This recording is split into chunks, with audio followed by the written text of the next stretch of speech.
श्री शिवाय नमस्तुभ्यम हर हर महादेव। तो सावन में अगर आप सिर्फ एक लोटा जल भी पूरे मन से शिवलिंग पर समर्पित करते हैं तो आपकी सारी मनोकामना पूर्ण हो जाती है। तो आज की इस वीडियो में हम आपको बताएंगे कि आपको लेना है थोड़ा चंदन और 7 बिंदी आपको शिवलिंग पर लगा देनी है। इस उपाय को करने के बाद आपके जीवन में जैसी भी समस्या है, चाहे वो धन की कमी हो, व्यापार नहीं चल रहा हो, मुनाफा नहीं हो रहा है या आपकी नौकरी में प्रमोशन नहीं मिल रहा हो, घर में क्लेश चल रहा हो, रोग से पीड़ित हो, ये सारी समस्या का हल होगा एक लोटा जल और चंदन की बिंदी। तो उपाय कैसे करना है, कब करना है, सब बताएंगे। उसके पहले अगर वीडियो को लाइक नहीं किया है तो लाइक कर दें, चैनल पर नए हो सब्सक्राइब जरूर करें। तो इस वीडियो में हम आपको 2 उपाय बताने वाले हैं, दोनों ही आपके लिए बहुत ही लाभकारी और बहुत ही चमत्कारी होंगे। पहले उपाय में आपको क्या क्या सामग्री की ज़रूरत है वो बताते हैं। तो यहाँ पर आपको लेना है चंदन, और अगर आपको चंदन की लकड़ी मिल जाए तो वो आप ले लीजिएगा। अब आपको क्या करना है कि जो चंदन की लकड़ी आपने ली है उसको आपको सिलबट्टे पर घिसना है और उसका पाउडर बना लेना है। तो इस तरह से आपको पाउडर बना लेना है और इसका उपयोग करना है। इसके बाद जो अगली सामग्री है वो है एक पात्र जल। तो आपको 1 लोटा जल लेना है, उसमें आपको अपने घर से जल भर लेना है। उसके बाद इन दोनों सामग्री को लेकर आपको पहुंच जाना है शिव मंदिर। और आपको मंदिर कब जाना है? तो आपको मंदिर जाना है प्रदोष काल में, क्योंकि ये जो उपाय हम बताने वाले हैं ये प्रदोष का उपाय है। तो आप प्रदोष काल में शाम के समय मंदिर जाइएगा। और मंदिर पहुंचने के बाद क्या करिएगा कि जो लोटा आप अपने घर से जल भर के लाए हैं उसको आपको सबसे पहले शिवलिंग के ऊपर समर्पित करना है, श्री शिवाय नमस्तुभ्यम का स्मरण करते हुए। तो इसके बाद आपको क्या करना है कि जो चंदन का आपने पाउडर बनाया था उसकी आपको 7 बिंदी शिवलिंग पर लगानी है। जैसा कि हम जानते हैं कि सावन में अगर आप चंदन का उपयोग करते हैं तो इससे महादेव अति प्रसन्न हो जाते हैं। तो आपको क्या करना है, आपको एक पात्र लेना है, पात्र मतलब कटोरी, ठीक है। और जो चंदन का पाउडर आप अपने घर से लाए हैं उसमें डालिएगा, थोड़ा सा जल उसमें डालिएगा, मतलब कि यहाँ पर आपको चंदन का पेस्ट बनाना है। तो यहाँ पर आपको जल और चंदन को मिलाकर एक पेस्ट तैयार कर लेना है। इसके बाद क्या करिएगा कि आपके पास है एक कटोरी, उसमें आपने चंदन घोल लिया है। अब आपको 7 बिंदी लगानी है शिवलिंग पर।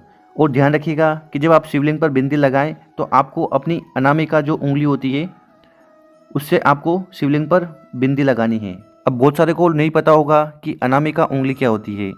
तो ये जो सबसे छोटी उंगली होती है, इसके पास वाली जो उंगली है, इससे आपको 7 बिंदी लगानी है शिवलिंग पर। तो जो पहली चंदन की बिंदी आपको लगानी है वो आपको लगानी है शिवलिंग के बीचों बीच। तो इस जगह आपको सबसे पहले बिंदी लगानी है अपनी अनामिका उंगली से। तो ऐसे आपको पहली उंगली लगा देनी है। इसके बाद आपको जो दूसरी बिंदी लगानी है वो गणेश जी के स्थान पर लगानी है। तो यहाँ पर आपको दूसरी चंदन की बिंदी लगानी है अनामिका उंगली से। और तीसरी बिंदी आपको लगानी है भगवान कार्तिकेय की जगह पर। तो इस जगह आपको तीसरी बिंदी लगा देनी है।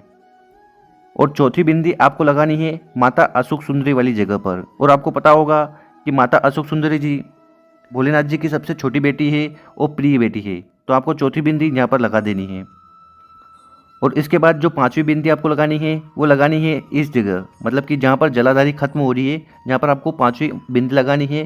और 6वीं बिंदी लगानी है आपको इस जगह पर, जहाँ पर मतलब आपने जो बिंदी पहली लगाई थी इस बिंदी के विपरीत आपको पीछे साइड शिवलिंग पर 6ठी बिंदी लगानी है। और 7वीं बिंदी आपको लगानी है यहाँ पर मतलब कि माता का जो हस्तकमल होता है, जहाँ कटी भाग होता है, शिव भगवान और पार्वती जी का मिलन होता है, तो इस जगह कटी भाग पर आपको 7वीं बिंदी लगानी है। और ये बिंदी लगाते समय शिव पुराण का जो मूल मंत्र है श्री शिवाय नमस्तुभ्यम उसका स्मरण करते जाना है। और गुरुजी बताते हैं कि अगर आप ये चंदन वाली बिंदी का उपयोग सावन के महीने में कर लेते हो तो आपके घर में जो भी समस्या होती है, जो भी प्रॉब्लम होती है, वो धन की हो, दौलत की हो, वो सारी समस्या खत्म होती है और भगवान शंकर आपकी कामना जल्दी पूर्ण करते हैं। तो ऐसे आपको 7 बिंदी लगानी है। और 7 बिंदी लगाने के बाद आपकी जो भी कामना है, जो भी इच्छा है, जो भी मनोरथ है, वहाँ पर आपको बैठकर शिव भगवान को बता देना है।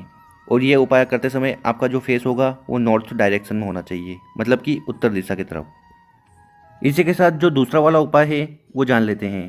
तो दूसरे वाले उपाय में आपको क्या चाहिए, आपको चाहिए 7 काली तिल्ली। 7 काली तिल्ली ले लीजिएगा।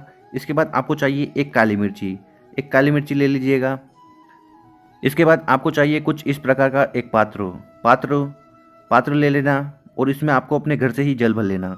अब इन तीनों सामग्री को लेकर आपको शिव मंदिर पहुंचने के बाद आपको क्या करना है कि आपका जो फेस होगा वो उत्तर डायरेक्शन में, उत्तर दिशा में होना चाहिए।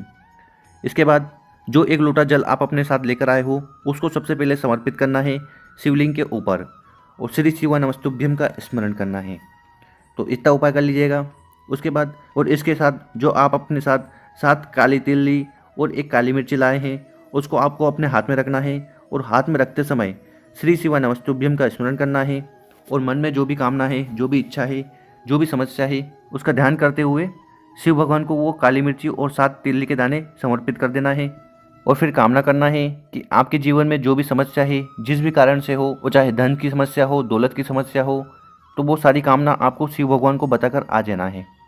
तो सावन में आप ये उपाय करके देखिएगा, 1 लोटा जल, 1 काली मिर्ची और 7 काले तिल का, तो आपके जीवन में जरूर खुशहाली आएगी और आपकी जो भी